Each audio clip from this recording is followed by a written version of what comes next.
Hello. Welcome, friends and comrades. Welcome back to Anti-imperialist America. I'm your host, Dutch James, the Marxist-Leninist truck driver, coming live from my humble home in rural North Carolina. I'm very glad to be with you all tonight because we're going to be discussing a very important subject that's near and dear to my heart. As well, I have a good friend and comrade, a over 20-year of experience in organizing, author, activist, local celebrity, brother Musa. Welcome to the program. Local celebrity, I like it. How are you? I'm excited. I'm excited. Excited. That's hilarious. Almost. Local celebrity. I'm a friend of the people. That's I prefer that over celebrity titles. Friend of the people. Mm, This is going to be an exciting show because we're talking about uh a hero. We're talking about one of the inspirations for a lot of like the new left theory, and one of the first examples of some this Williams predates a lot of the civil rights movement. So we are really going to be able to get into it and get into Robert the life and legacy of Wilson. I said Williams. yes, I'm very excited to be reading and discussing a speech from China from the great late Robert F. Williams. But before we get into that, I want everyone to go into the comment section on this video. If you're watching it live or you're watching it later, there's an amazing book down there from our very own brother Musa, who has put his experience, his knowledge, his expertise, poured hours and hours of labor in that, and there's a lot of insight. I recommend everyone go out and buy that right now. Maybe you can tell us a little bit about the book as well. So the name of the book is um, Revolutionary Theory, Race and Class. It talks a lot about race and class and the intersectionality. It also talks about a lot of other commentary stuff, anywhere from armed struggle, armed resistance to, electoral politics.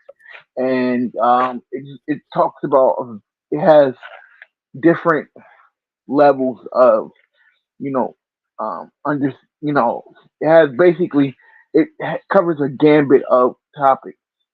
Um, and one of the things that it talks about is, from Palestine. It talks about, blacks' place in the proletariat struggle. It talks about, the, you know, just different, working class topics.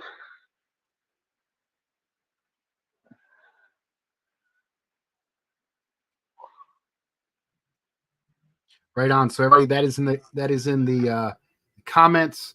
Please check that out. Please pick up his book. So I want to start by giving a small presentation on who Robert F. Williams Wait, was.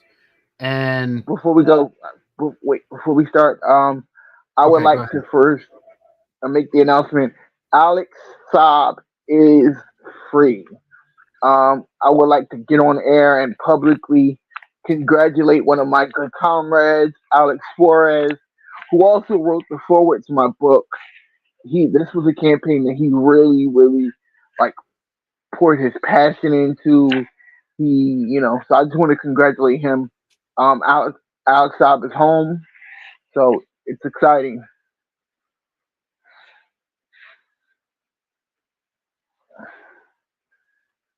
Yes, yes, I would like to second that. Sorry, I forgot that agenda item.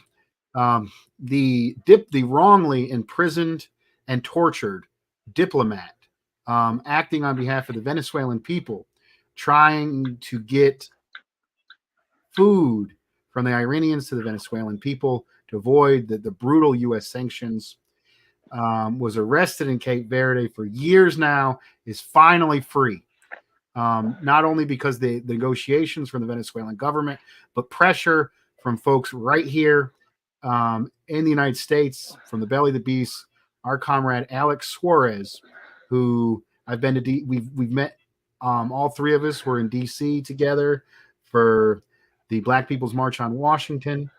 Alex Suarez actually was able to speak with the chairman of the Uhuru movement and get him to mention and also promote um, the releasing of Alex Saab, like right before this happened, and he went to the court cases, and now he's free.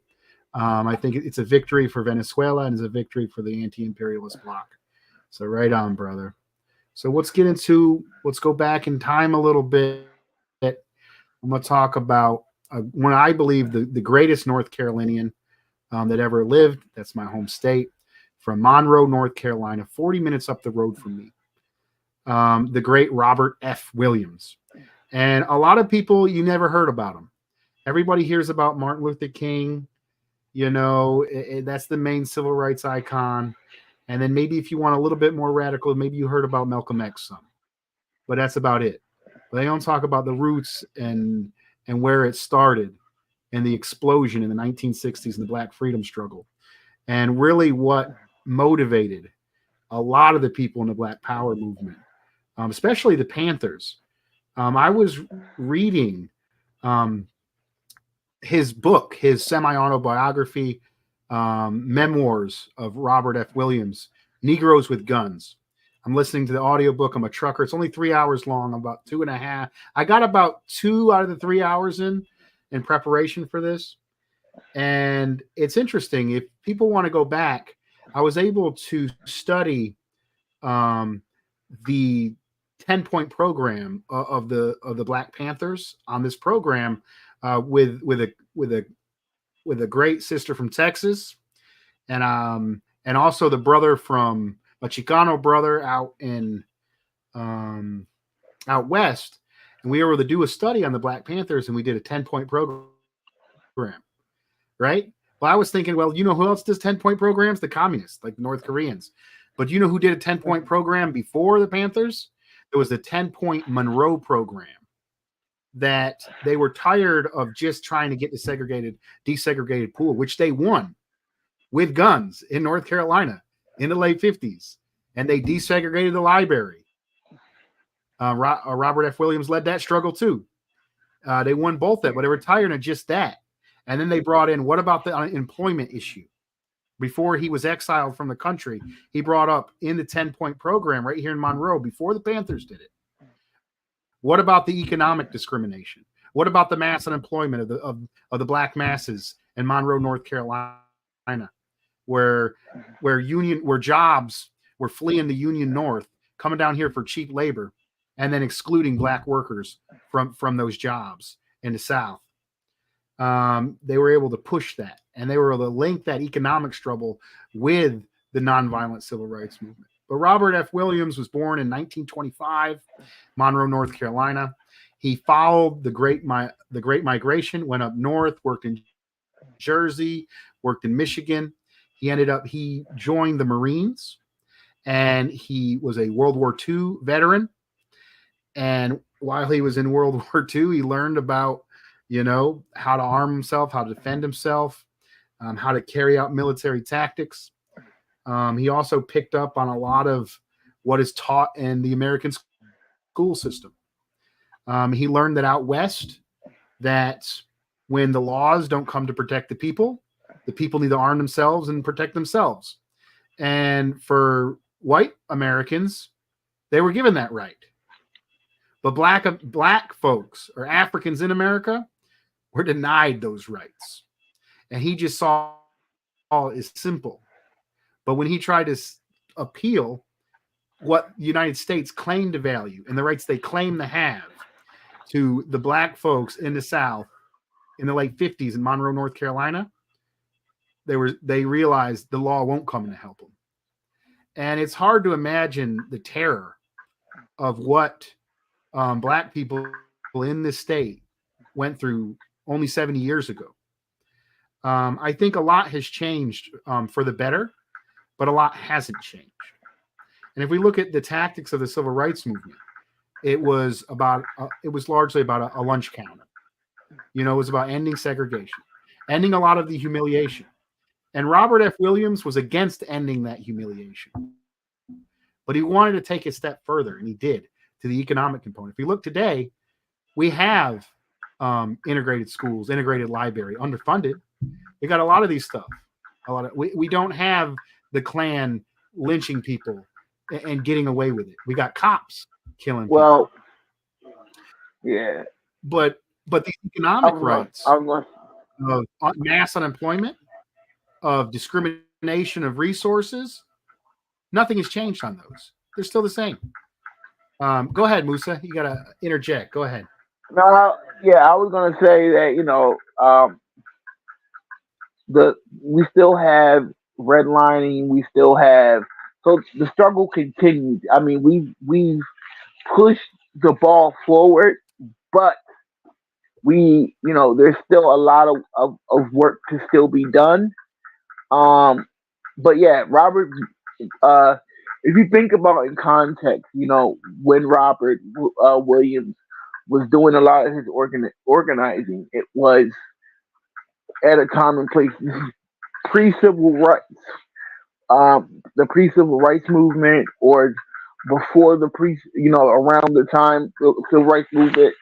Um, but he was one of the first people to really like push the armed struggle, um, the armed struggle movement. And I'm actually trying to pull up my book now so I can I actually talked about the importance of armed struggle in um in my book, um and so he was one of like the first he was one of like the first people to actually, talk about um the armed struggle. So let's get back to his life story. He goes up north. He works some of the industrial jobs up there. He serves in the U.S. military in World War II, and then he comes back to Monroe, North Carolina, with this education, with this understanding. And the local NAACP was largely left alone. The local NWC was mostly the bourgeois, the black bourgeois, doctors, people. The few people in the black community that had a little bit of money were in the NAACP, and the white community and the white racists.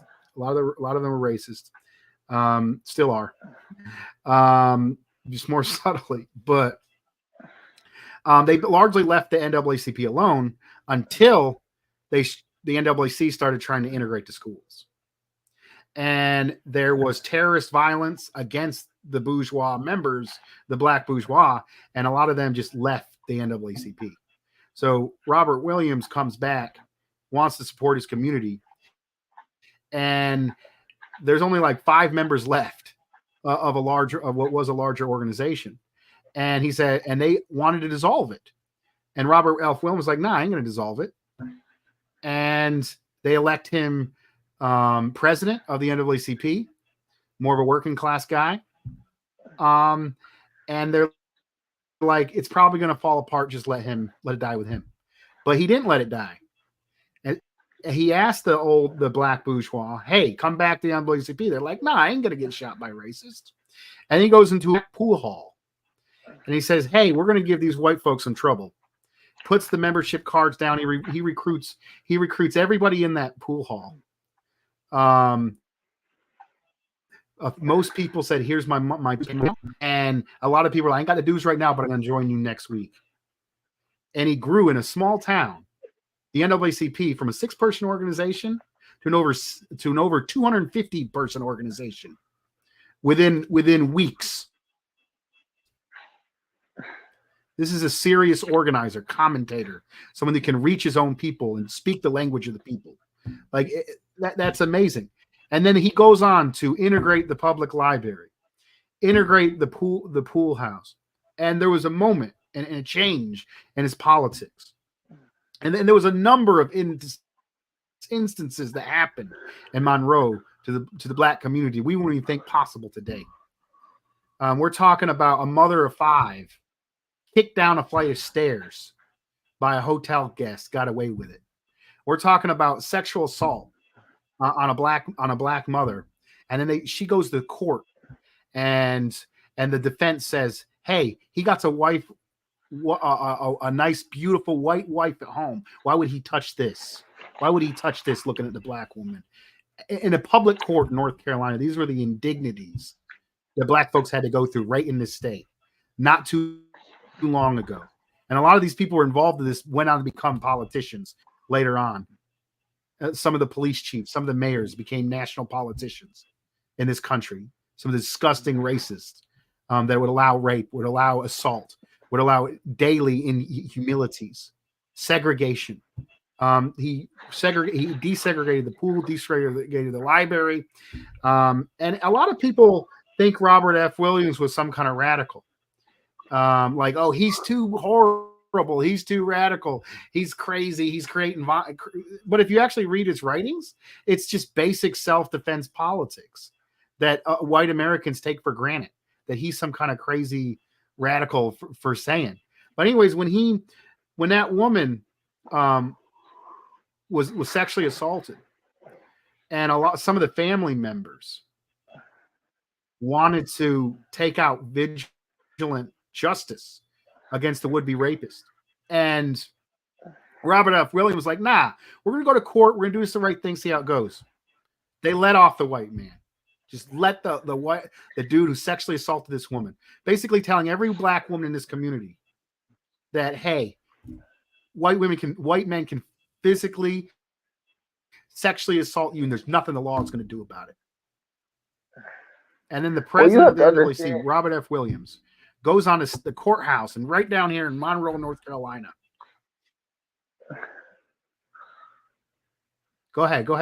Add to it, brother. No, I was gonna say you have to understand. In 1955. Still with me? Well, yeah, I'm still. Can you hear me? Can you hear me? Yeah, I got you. Can you hear me? Okay. Yeah. Yeah, so I hear you. During this time. Yes, I hear you. Can you hear me? Yeah, I can hear you. We're talking about a time and place where cities, black neighborhoods, and black towns were being burnt down. We're talking about a time where lynching was very common.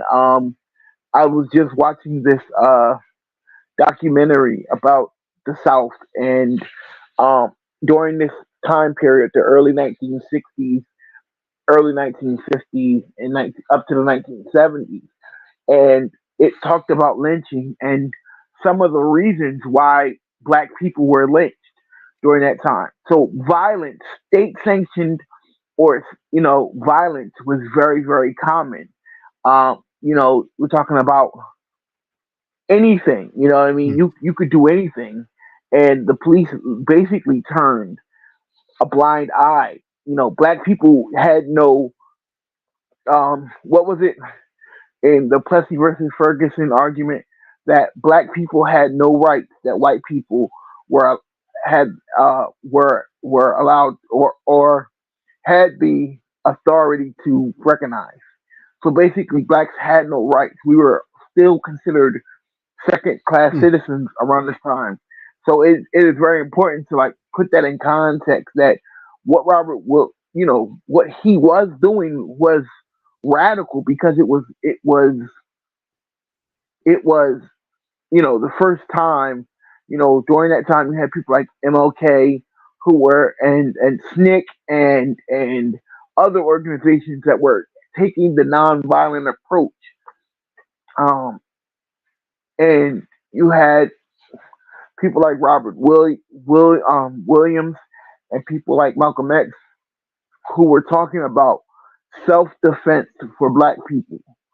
Because we knew that the cops weren't going to protect us, the courts weren't going to protect us. We had no rights that white people had to respect. or you know what I mean. So Hmm. we were like, Okay. how we could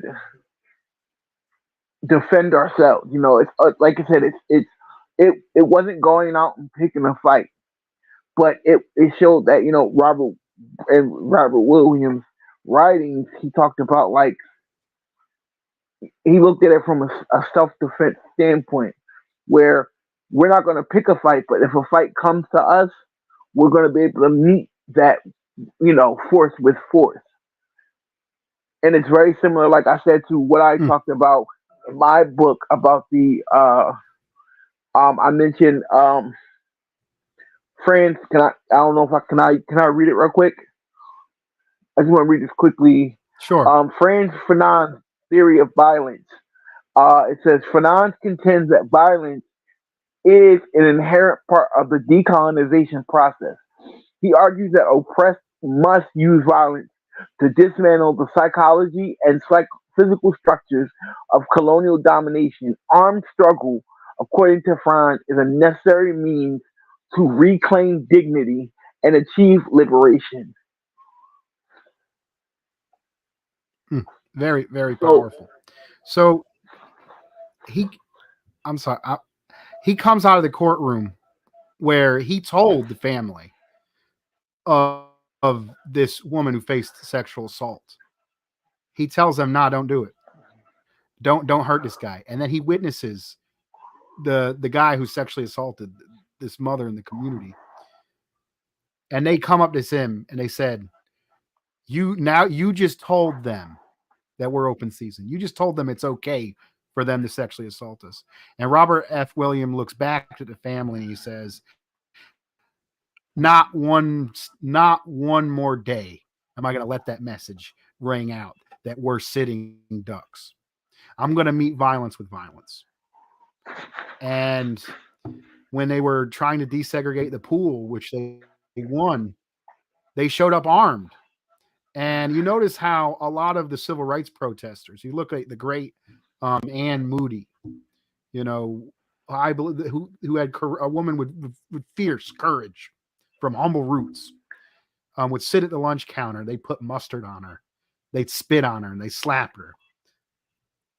And the people in Monroe, North Carolina, when they did their sit-ins and when they did their pickets, they didn't face none of that.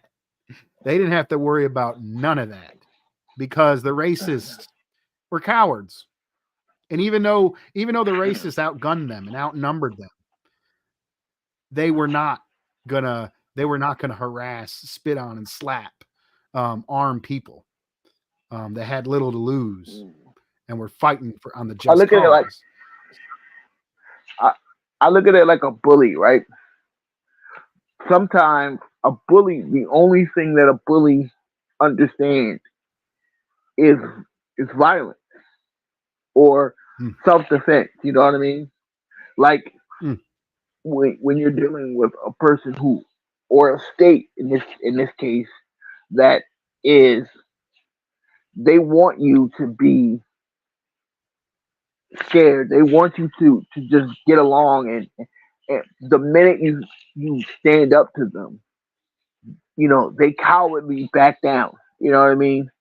mm, So it's like I said, you know, armed struggle is a must even mm, to this day.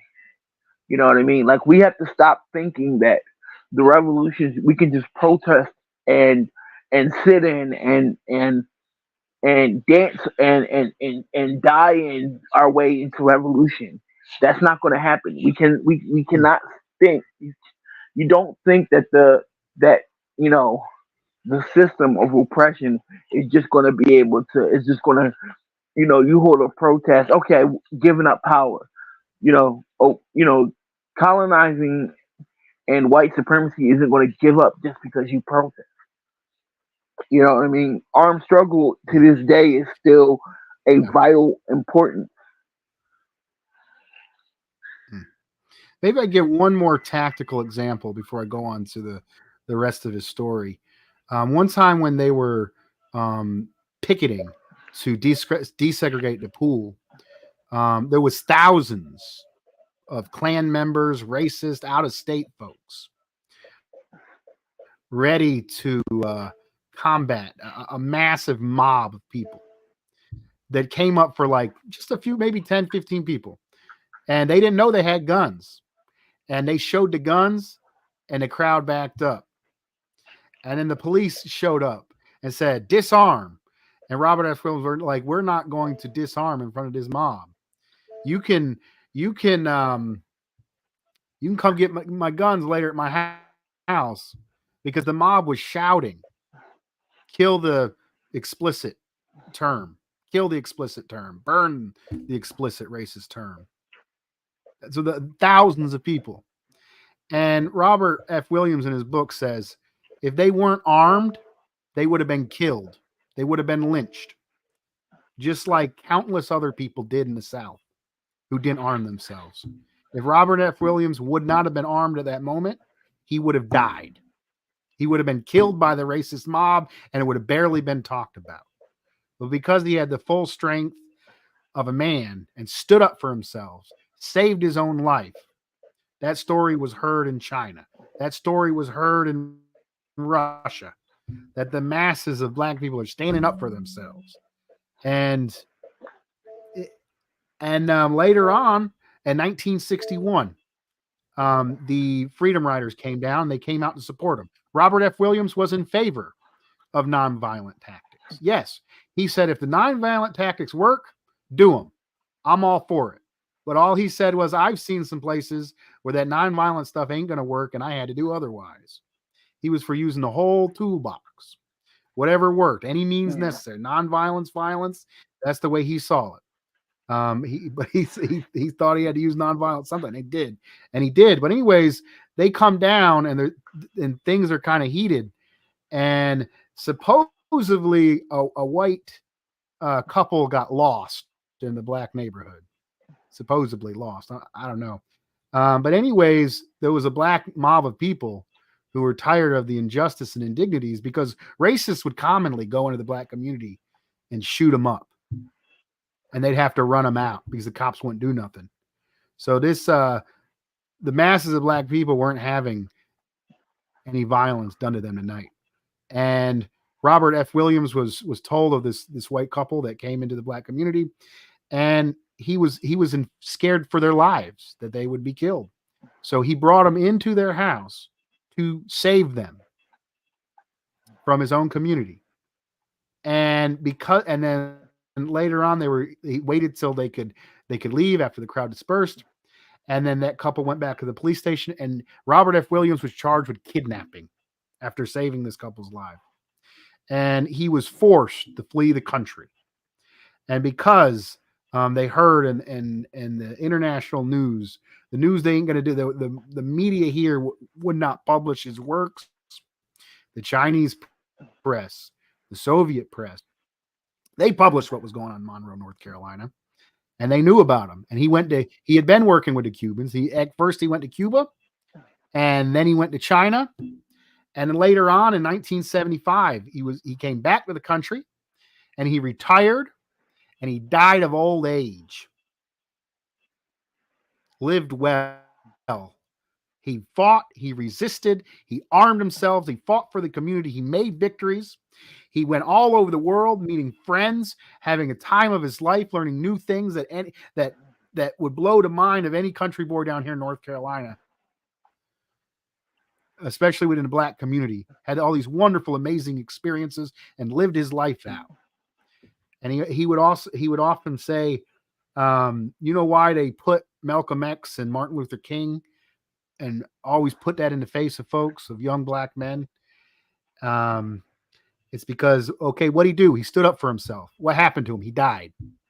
Well, Robert F. Williams stood up for his community, armed himself, and lived a happy, fulfilling, long life, and set an example. Go ahead, brother. I'm getting near the end of my presentation. Yeah, no, I just wanted to Do you have anything reiterate. Yeah, can you hear me? Yeah, no, I just wanted to reiterate, the idea that you know, as black people, even to this day, you know, it is important that we learn from people like Robert Williams, not just, you know, like you said, we hear about Malcolm X, we hear about King, we hear about, you know, a few other people, but you know, it is great that we're able to understand and learn from the life of Robert Williams. You know, I think what he did was so valiant, and he needs to be commemorated. You know what I mean? He needs to be talked about and celebrated just as those other heroes in Black history are. Because to me, you know, like you said, they only Hmm. celebrate you when you die. You know what I mean? They only celebrate you if when you die. You know what I mean? So I just feel like I'm happy to be here, and I'm happy to be a part of this, and understand and study the life of, you know, a hero like Robert Williams. Hmm. Very, very powerful. So, I mean, so while he was in China, in Mao's China, he gave this speech, and we'd like to read a little bit of his own words, and then have a brief discussion to finish the rest of the program. Brother Musa, could you start us off with the reading? This is a speech in China, made in China, published in Chinese press from August 12th, 1966. Okay. This speech was given to demonstrators at a demonstration in Peking on August 8th, 1966, condemning discrimination in the U.S. against Afro Americans and in support of their rights to use revolutionary violence in response to the counter revolution violence of the U.S. and local government and the other racist reactionists reactions against them. The rally was held by the third anniversary of Mao's statement supporting the American Negro in the just struggle against racial discrimination by U.S. imperialism. Brothers and sisters, patriots, revolutionaries, once again, I want to thank Chairman Mao Zedong and our brothers, the great Chinese people, for their support of our struggle commemorating the third anniversary of Chairman Mao Zedong's statement calling upon the people of the world to unite against racial discrimination by U.S. imperialism and support the American Negro in their struggle against racial discrimination. The great tribute that can be paid to the correctness of his immortal words can lie in a current endless an assessment of the present development of struggle being waged by the African American people. Really quickly, I just want to say something really quickly. Black people have always been Go ahead. and have always will be will be acknowledged as the ones who are always on the front line fighting for rights. A lot of the rights of a lot of these minority groups were paid for by the blood and sacrifice of black people. Black and brown bodies have always been there on the front lines fighting. Hmm. Chairman Mao Right on, Zedong's brother. statement on August 8th. Go ahead. Oh no, Go ahead. I'll take over a little bit of the reading. Mao, Chairman Mao Zedong's statement of August 8th, 1963, gave inspiration to a people long and brutally oppressed and dehumanized, then laboring under the Machote-like philosophy of neo-Gandhiism. His words gave impetus to a floundering and feeble movement of armed self-defense. And today, all the reactionary world is shocked and terrified by the turbulent winds of ever increasing armed resistance, now sweeping the mighty fortress of savage imperialism and beastly racism and racist America's mighty northern cities, and the small towns and the countryside, and the dark and deep jungle wilderness of the Southland, from coast to coast. Oppressed and dehumanized black people are meeting oppressive, racist, terrorist violence with revolutionary violence. The thunder of black power echoes through the land, A mighty firestorm sweeps through the ghettos, rife with rebellion, and their paradise of stolen wealth, ringed by massive arsenals of horrible weapons. The tyrannical kings of imperialism tremble from the terrifying shock of confirmation with wretched and angry slaves armed with a common household match and a bottle of gasoline. What does it mean? What is the meaning of this cry of black power in a land dominated by the unmerciful power of white intruders who murdered and all but exterminate the rightful owners, the American Indians? Black power means that black men want to have some control over their lives, to have a respected voices in public affairs that affect them. We resent being a colonial people and we want to have our own voices in public affairs.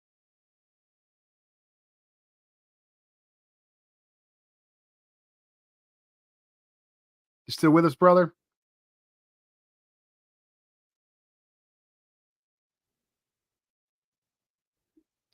Okay, I'm going to continue the reading. Hopefully, he comes back.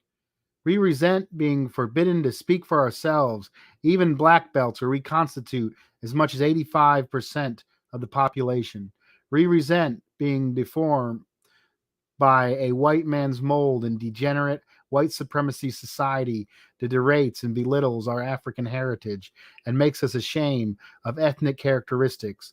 Black power is the vehicle by which we hope to reach a stage wherein we be proud black people without the necessity of an apology of our non-Anglo-Saxon features. The dominant society and racist America is reactionary, imperialist, racist, and decadent, and we wish to disassociate ourselves from it. Black power is a dissident force challenging the racist white power structure that is so heinously exterminating the people of Vietnam and threatening the world with nuclear destruction. We have been victims of white racism for 400 years in a new world. We have been victims of racist barbarism for almost 200 years of the present form of government. Our people are slaughtered like swine on the main streets of racist America. Our churches and homes have been bombed, our women raped with impunity, our men have been emasculated. We are hated and murdered for no reason than being born black, and because we refuse to condemn, commend, and love our savage oppressors who we are called racist. We are oppressed people. Our objective is to destroy the hurtful stranglehold of our enemy oppressors. An opponent without the courage to designate his enemy by his true characteristics cannot expect to confront and defeat him. We propose to call our enemies what they are. We propose to rally our people and fight on his basis. We do not propose to mince our words for the sake of peaceful coexistence. It is natural law that a humble lamb cannot peacefully coexist with a rabid wolf in close proximity. Yes, we have some white Americans with us in our struggle. They're our true brothers. These revolutionaries understand and share our anger. They know it is justified.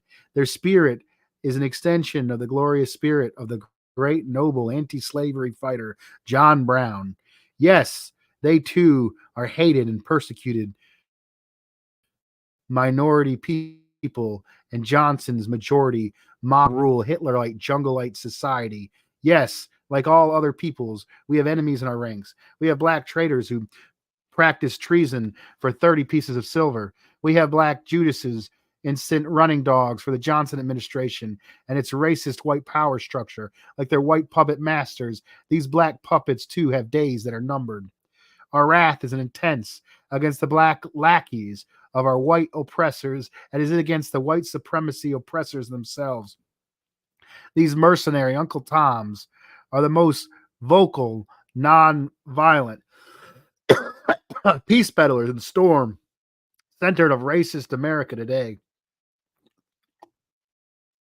The ghettos are ablaze, but they advocate peaceful submission to continued tyranny and oppression. Johnson, the great civil rights advocate, the former senator for the racist state of Texas, who as a senator voted against every civil rights bill that came before the U.S. Senate claimed to be a modern day Moses to black Americans, so long as they passively allowed themselves to be mauled and maimed by white supremacy brutes and thugs. But now, with brutal white supremacy, federal power, he threatens those who defend themselves, their homes, their women and children. Mr. Johnson and the Big Daddy white supremacists would remind our people that we are a minority and the brutal racist white savages are a majority.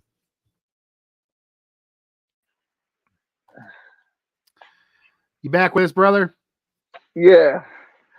Where did y'all leave off at?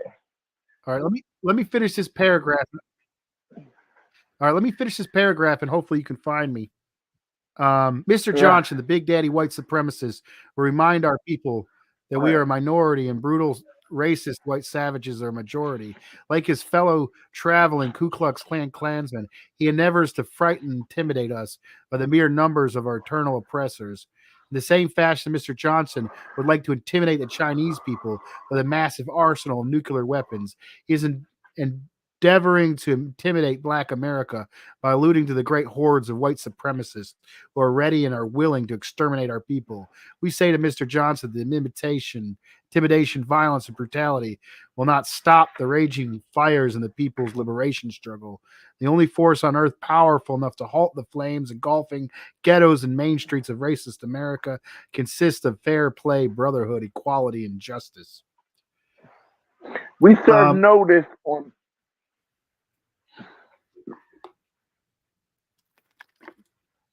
Go ahead.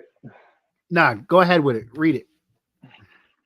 We serve notice on Big Daddy Texas Lyndon B. Johnson that he can no more intimidate the African American people with his threats of unleashing his great hordes of mad dog racists than he can intimidate the Chinese people with the threats of unleashing a nuclear attack.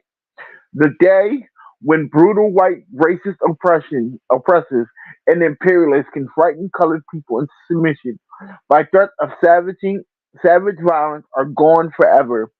We revolutionary African Americans respond to Johnson and his Ku Klux Klan fraternity of white supremacists with the cry of Black Power, freedom now, justice. We proclaim our inalienable rights to live as human beings, and we shall implement our demands with blood and fire. Yes, Mr. Johnson, we are a minority, but more than that, we are an oppressed minority, determined at all costs to be free.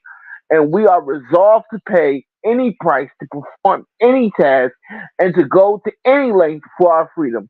Yes, we are a minority, but we are a minority with the power of righteous cause and justice on our side.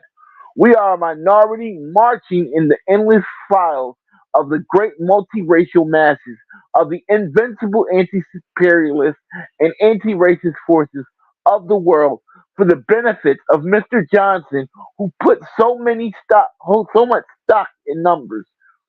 We remind him once again, in the words of a great people's leader and liberator, whose words, thoughts, and teachings stand impeccable in the turbulent winds of time as the mighty rock of Gibraltar. Yes, we remind him once again that our great leader and teacher, Chairman Mao Zedong, has said, we are in the majority and they are in the minority at most.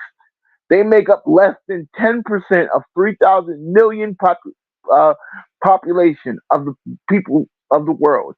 I am firmly convinced that we, with the support of more than 90% of the people of the world, that the American Negro will be victorious in their just struggle.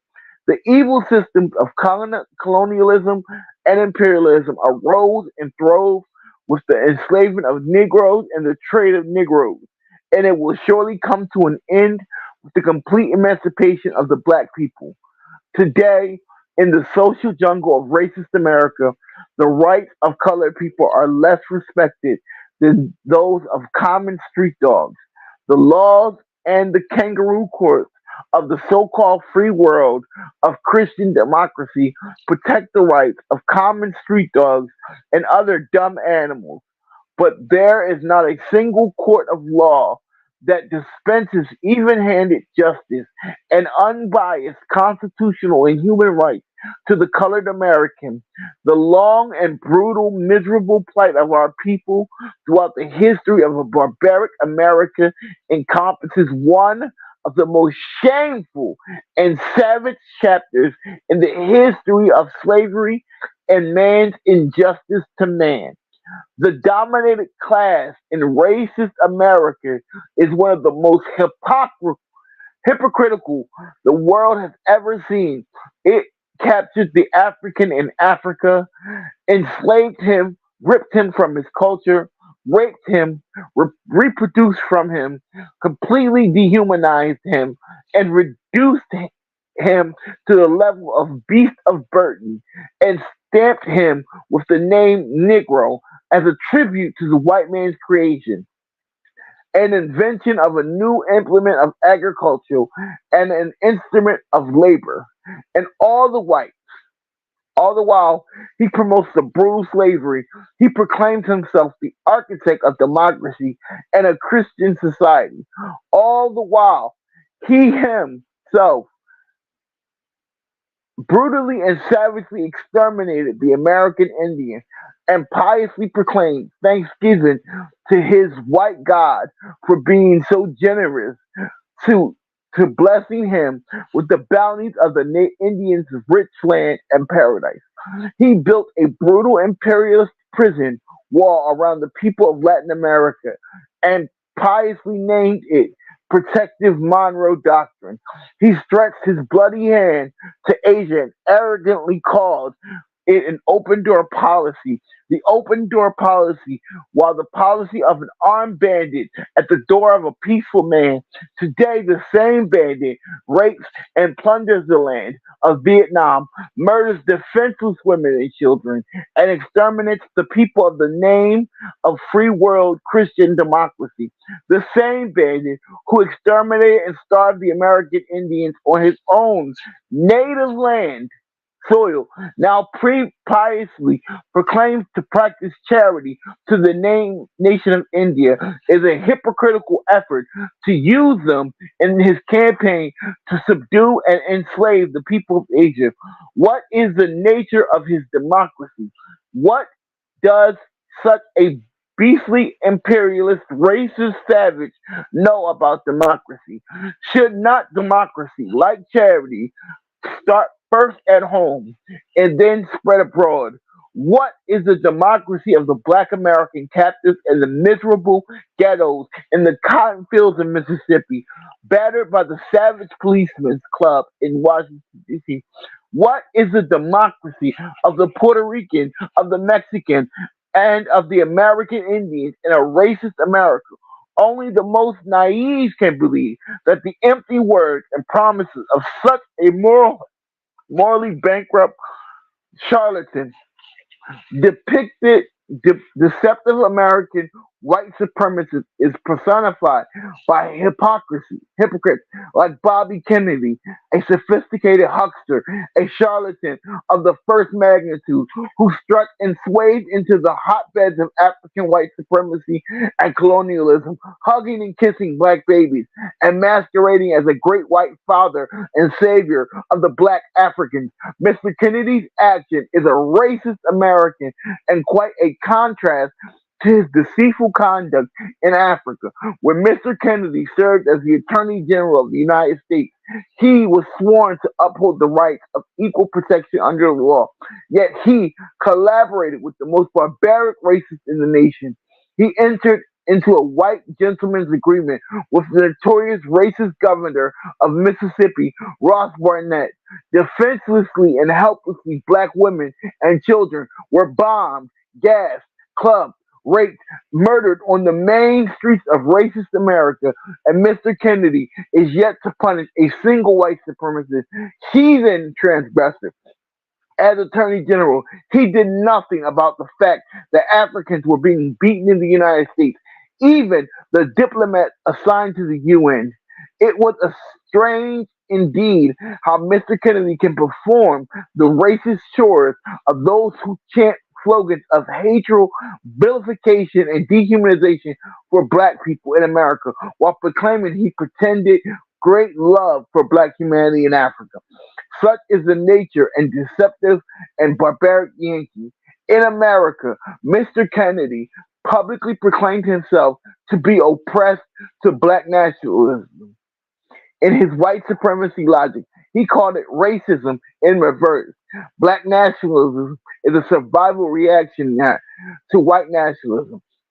White nationalism transcends race, religious, class, social, and political lines. The reason that no massive black-white unity on a national scale exists today is that white supremacist ruling class have poisoned the minds of white workers. Most white workers identify with the white imperialist ruler. White liberals insist on paternalism. Even bourgeois-minded so-called socialists are more and more identified and grouped on a racial bias rather than on a class base. We African American revolutionaries have discovered that some so-called socialists we thought to be comrades and class brothers have joined the international Ku Klux Klan fraternity for white supremacy and world domination. To constrain, we have discovered that the bourgeoisie-oriented power structure of some racist Americans, the national, the natural national enemy, than to just to see a just democratic fraternal socialist state brought about by the revolutionary actions of oppressed blacks, that we serve the best interest of all people and race, like their Yankee counterparts, that they love to ape so well, even to the point of emulating their racism. They are moving might and main to frustrate and defeat the revolutionary movement of the oppressed people throughout the world. We, as of the African American Liberation Movement, resolutely condemn and oppose all counter-revolutionaries and purveyors of white supremacy, whether they cloak their treachery in the garbs of Marxist-Leninist phraseology or the heinous bed sheets of the Ku Klux Klan and its phony Christian doctrine. We who are engaged in the struggle of liberation and survival vehemently condemn the use of black dehumanized troops as cannon fodder in a white man's war of imperialism in Vietnam. We oppose Johnson's vicious crusades to dehumanize, emasculate, and enslave the great Vietnamese people. Black boys from the slum housing of black ghettos, ill-educated and segregated schools, emasculated, dehumanized by police brutality and savage white power structures.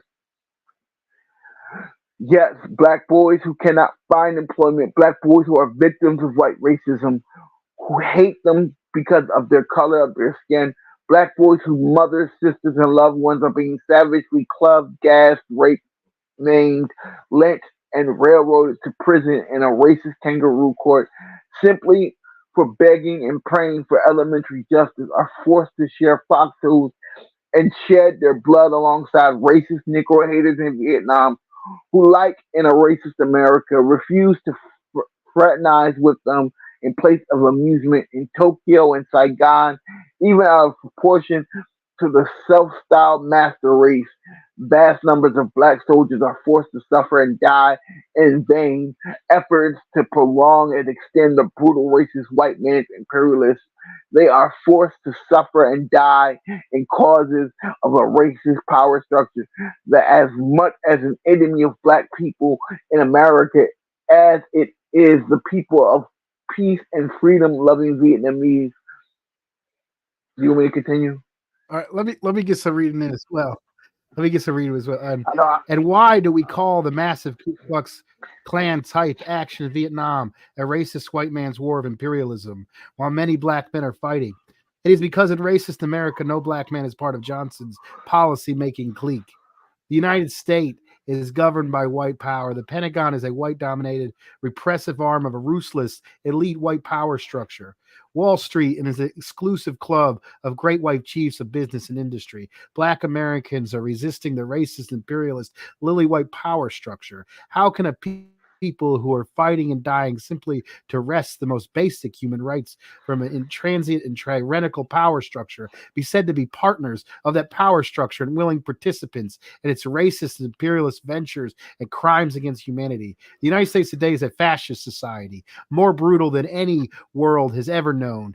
It has all been exterminated, a whole people. It has been robbed and raped an entire continent with impunity, has divided the peoples of the world in national fractions and set them aside themselves and their brothers with no authority than the wave of bloody imperialist hand and the object of the right of self-determination of small nations, as appointed and crowned itself both king and armored knight of the whole universe. It threatens the globe with annihilation. It is a super colonial power that's colonizing the colonies.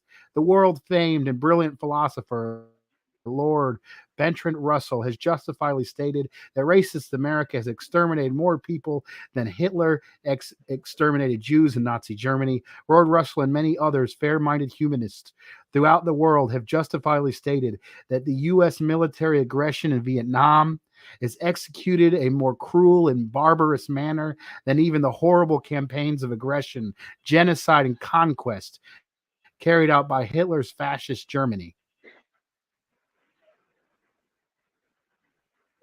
You want to take over? Excuse me. Yeah. Hold on. I'll do one more while you catch up. Yet there is Wait. mighty. No, I got it. Once again. Wait. We motivated. Yes, there's a mighty tendency promoted by the sinister American devil himself to engender more sympathy and fraternalism for the so-called good, reasonable Americans than for the wretched victims of vicious and brutal U.S. imperialism. The U.S. constitutes one of the greatest fascist threats ever to cast its ugly shadows across the face of the earth. When the butchers of Nazi Germany were on the plunder, the world cried was crush Nazism, crush the fascist power structure, crush Germany. Total war was unleashed without defense. To any who may have been considered good Germans inside Nazi Germany, no sane person oppressed to fascism pleaded for a soft policy toward Nazi Germany or pleaded for victims to wait for deliverance through the benevolence of good German workers and liberals. Racist Americans did not give a damn about sparing the good Japanese people when they dropped the horrible and devastating atom bombs. When they motivate, what is the motivated? What is the motive of these who plead for the exemption of liberal Americans, who fiend liberalism merely serves as a cloak and shield around the naked powers of savage and racist U.S. imperialism?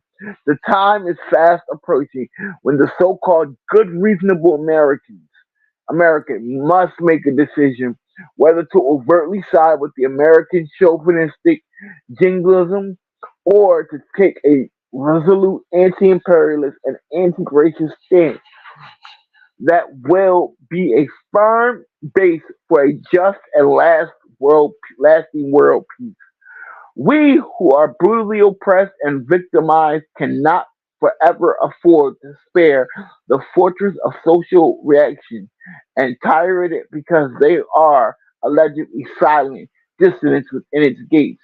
Those who are without righteous cause of the oppressed must be prepared to suffer the consequences of the gathering storm of the violent and turbulent winds of retribution. A good man who is silent and inactive is in times of great injustice and oppression is no good man at all. He is no ally to freedom and justice, but is a silent partner to tyranny and condemnation. He does not deserve exemption from the condemnation and the vengeance of those who in silence allowed to be victimized. The myth of a good, reasonable American who is yet to be heard is a ruse perpetuated by the psychological arm of the imperialist force of tyranny. It is 1 minute to zero, and time is running out. And they stand, and the divided line still beseeching patience. The slave to leave their fate to his silent friend, ever inflicted with inertia. The plea for defense on behalf of the good people who yet to stand one camp. We call them to separate themselves from the devil's legion. We inform them that they have not 400 years to make a decision, but 1 minute before the hour of zero, before the Armageddon between the slave master and the slave.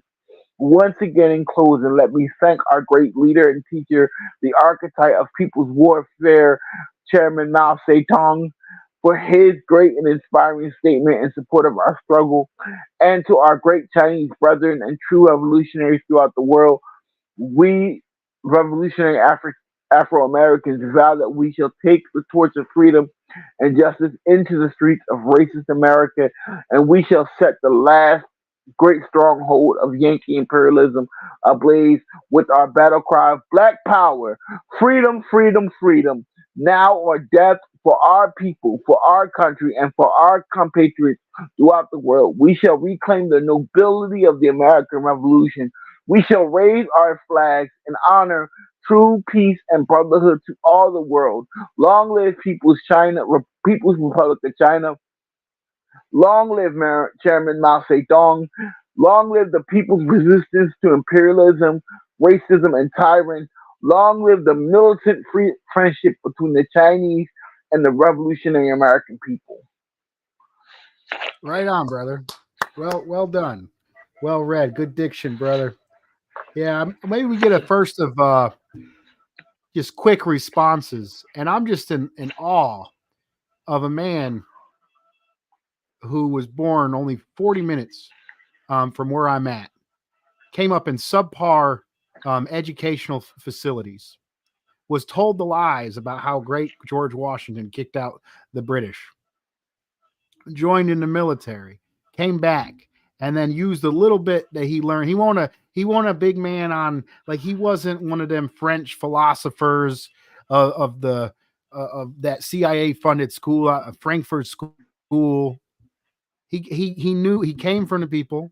He knew the Wait, language of the hold on. people. Time out. You said the Frankfurt School. Yeah, he wasn't part of the CIA funded Frankfurt School. He had a basic You know that. North Carolina You know education.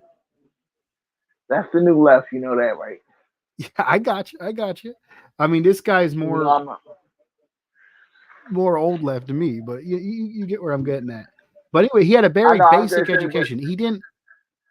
yeah. I got you. He had a very Go basic ahead. education. Spoke the language of the people, and he was able to organize, you know, 250, 300 people in this little tiny town.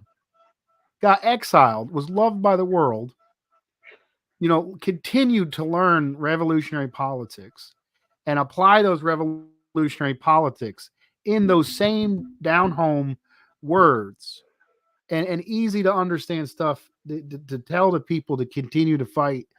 And their fight is in coordination with the rest of the world's people. And a lot of people like this paint this guy as some kind of evil person, or he's too ultra left, he's too much, he ain't going to be effective. But in reality, this guy um, had real victories. He desegregated the public library. He desegregated the pool. He didn't, and he always prided himself that he didn't lose a single fighter because of their armed self defense. They've looked at mobs of thousands of clan members that would do them harm, defended themselves, and didn't lose a single fighter um, in any of his struggles. And I'm just amazed by this. And we got to keep saying his name, Robert F. Williams. Tell everybody you know Robert F. Williams existed, and we need to continue and honor his legacy. Learn from that legacy because the state ain't going to do it. In North Carolina, they don't. There's not to this guy who's recognized as a world leader in China by the masses of the Chinese people, the Cuban people. There's not even a plaque in Monroe, North Carolina, with his name on it. They got one plaque they put up 2 years ago, 2 years ago, that said something in passing about the struggle he led to desegregate the pool in Monroe, North Carolina. And it's up for us to build institutions like this at Anti-Imperialist America. It's like all up there, the brother Musa, who's doing the work up in Philly. We need these our own working class oppressed institutions to really understand our figures and learn from them. Go ahead, brother Musa. Go ahead and we're getting near the end. I'm done discussing. Maybe you can just give us No, a I brief mean, I just conclusion. I just feel Go that ahead, bro, and I'll let that you get the I just last feel word. that Go ahead. I just feel that in this day and age, more now than ever, it's people like it's people like um it's people like uh Robert Williams that like we need that, you know what I mean, we need this kind of thought. And like you said, he was such a plain spoken man. He didn't come from uh you know the educated background. He didn't have, we don't, for what we know, we don't know if he had any formal education. And just being able to, like, him just being able to uh organize and fight, and fight against our oppression. And you know we've come a long way, but the struggle for black people have is still very much, we're still very much, um you know at in danger. You know what I mean? We still very much are in the Hmm. fight of our lives. That needs to be recognized, and that our oppression didn't end. You know what I mean? And it's going to take the masses of people, not just black people, but all people. Any freedom loving, anti-imperialist uh, fighter, we need you now to step up. You know what I mean? Hmm. Right. I think that's those inspiring words are going to end it for tonight. Got working man, got work in the morning. So I'm gonna lead us on this chant. Repeat after me, brother. All power to the people. You already know. All power to all people. Right on. Thank you. Good night. Good night.